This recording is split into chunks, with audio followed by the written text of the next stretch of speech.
నేను ఒక software company ఉంది, నా కంపెనీలో ఒక 30 మంది పనిచేస్తారు.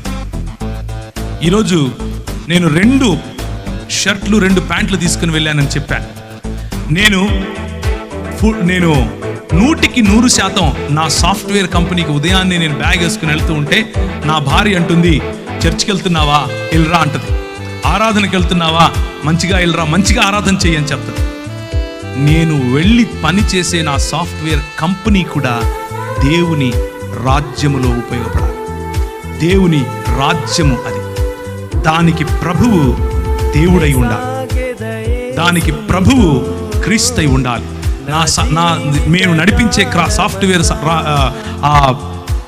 కంపెనీలో దేవుని రాజ్య విలువలు కనిపించాలి. మాకందరికీ యేసు ప్రభువే బాస్ అయి ఉండాలి.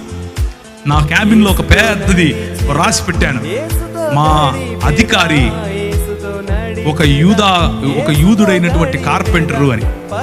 ఒక ఇంగ్లీష్లో ఉంటుంది, my boss is a Jewish carpenter అని. అది పెట్టాము అక్కడ. ఎందుకు అని అంటే, నేను అధికారి కాదు, దేవుడు అధికారి. నా ఉద్యోగం, నా సంపాదన, దాంట్లో 10 రూపాయలు ఇచ్చేస్తాను, 100 రూపాయలు సంపాదించి నా పని అయిపోయింది అని చేతులు దులుపుకొని వెళితే భక్తుడు అంటారు. 100 రూపాయలు ఇదిగో ప్రభువా నువ్వు నాకు ఇచ్చావు. పరిశుద్ధాత్ముని పొందిన వాడు ఏం చేస్తాడు తెలుసా? దేవుని రాజ్యం కోసం ప్రతి పైసా ఖర్చు పెడతాడు. తన కుటుంబముతో సహా ప్రతి చోట దేవుని రాజ్యాన్ని చూస్తాడు. నా కారు నీది, నా ఇల్లు నీది, నా జీవితము నీది, నా శరీరము నీది, నా మనస్సు నీది, సంపూర్ణముగా పానార్పణముగా పోయబడతా.